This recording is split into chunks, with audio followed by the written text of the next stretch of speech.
Senator Scott Jensen. I represent Carver County. This is one of the most important videos I've made, and one of the hardest. Frankly, it's been a very difficult decision to make whether I even wanted to do it. Less than a week ago, I was notified by the Board of Medical Practice in Minnesota that I was being investigated because of public statements I had made. They listed 2 allegations. They said I've been spreading misinformation in regards to the completion of death certificates on a news program, which happened to take place on April 7th. And you could find that one. It was with Chris Berg if you wanted to. And the other allegation was that I provided reckless advice in my willingness to compare COVID-19 and the flu. When I got this letter, I was ticked. And quite frankly, I leaned into the comfort and wisdom of my family to help them, let them talk me off the cliff. But doggone it, if this can happen to me, my view is it could happen to anybody. I mean, I've been a family doc for 40 years. I work hard, I love my patients, I do house calls, I've been medical director, I've held staff positions in hospitals to help make things work better. I've been in the Senate for 4 years and I've learned a lot. I've never had anything like this happen. Shoot 'em out. 5 years ago, I was named the Minnesota Family Doctor of the Year in Minnesota. And I get this because a couple people complained, and I don't get to know who those people are. I don't know if they're routinely in a political camp, if they're activists. I've gone online and looked at what it takes to complete a complaint that the Board of Medical Practice has to follow up on. It's a one-page deal. You can say what you want. You could be a huge donor for the other party, and I wouldn't get to know it. I wouldn't get to know if you live in my district. I don't get to know anything. I checked. So, here I am. I've spent the better part of the last 6 days preparing a response. I understand how important the work is that the Board of Medical Practice does. I mean, physicians do screw up.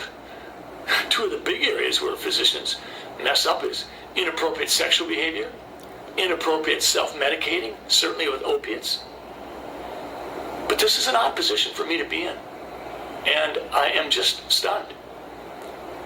But I should have seen it coming, because I saw the threats on social media. I've seen them for the last 2 or 3 months. I've seen them come from physicians. I've seen them come from people in all walk of life. They didn't agree with me. They didn't like it that I was trying to provide some context for the flu, for COVID-19.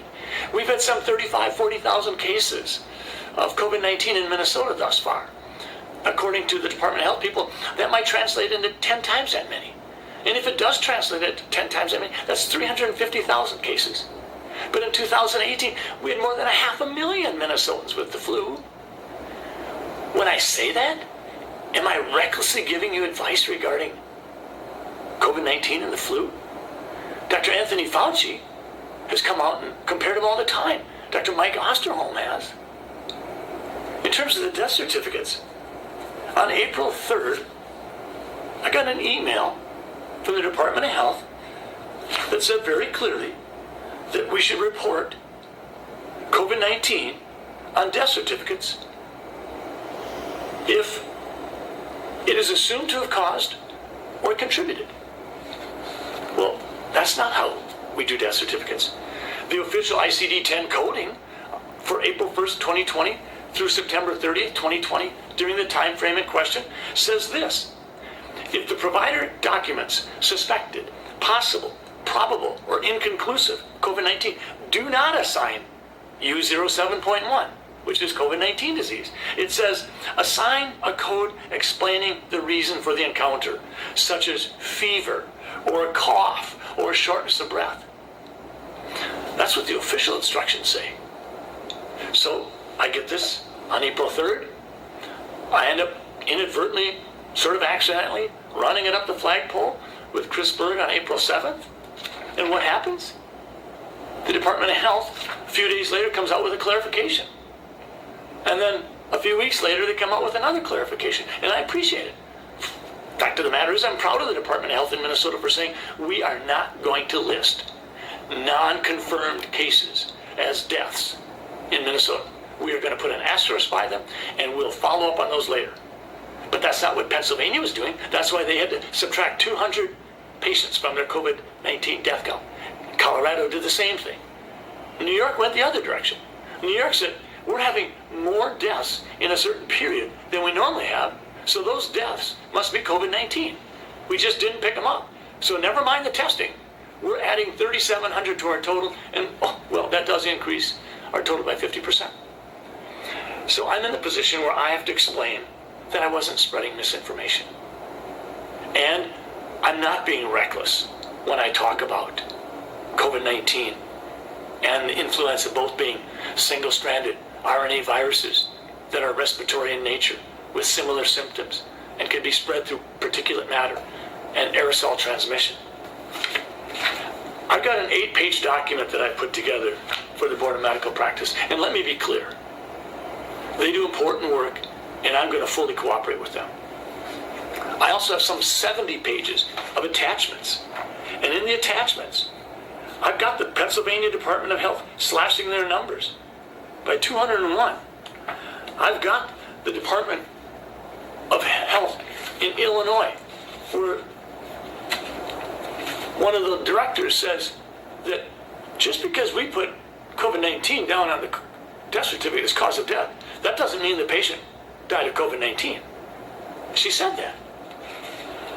Dr. Fauci, when he talks about influenza, he was the lead article in this New England Journal article, and he said this: if one assumes that the number of asymptomatic or minimally symptomatic cases for COVID-19 is several times as high as the number of reported cases, the case fatality rate may be considerably less than 1%. This suggests that the overall clinical consequences of COVID-19 may ultimately be more akin to those of a severe seasonal influenza.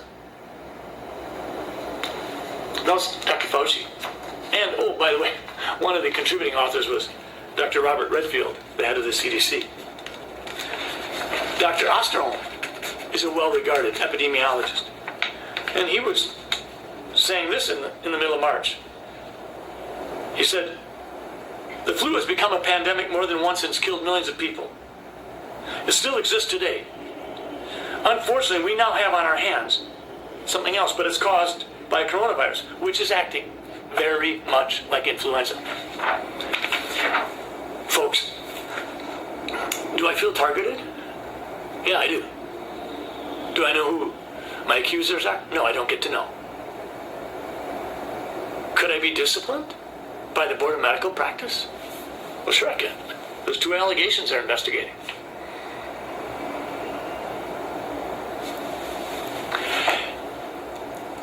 If I have been spreading misinformation, then what about Governor Walz and the Department of Health? Right around March 1st, we had a Department of Health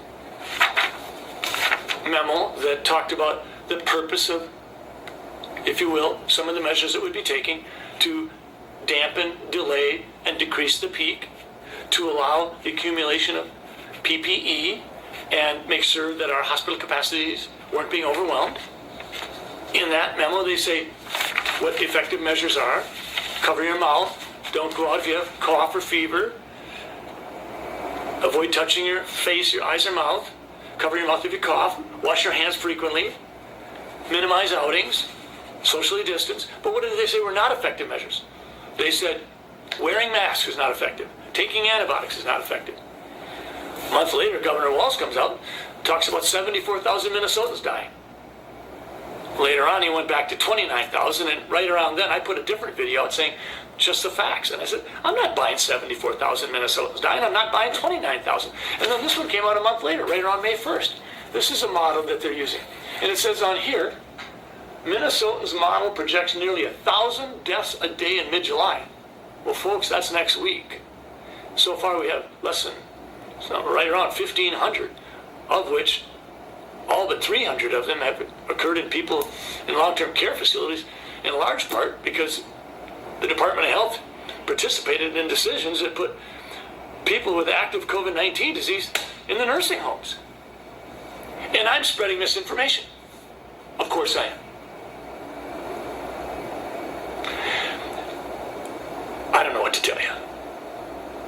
just know this is wrong. We're in a bad place. My wife asked me the other day, Scott, why did 911 pull us together as Americans so much? And why is COVID-19 breaking us apart? I think physicians are part to blame. Scientists are. We've become so darn political. Physicians and scientists in the past are supposed to be above the fray. They're not. I have this odd set of hats I'm wearing because I'm the vice chair of the Health and Human Services Committee in the Senate, and I'm involved in policy discussions and involved in bills that deal with providing relief for COVID-19. And on the other hand, I've been a physician in the trenches for 35 years. So I try to connect the dots. I don't try to present myself to be something I'm not. I'm not an epidemiologist, but yes, I've taken epidemiology classes. I'm not an infectious disease doctor, but I take care of infectious disease every day. I just want to leave you with a couple of questions you could maybe ask yourself.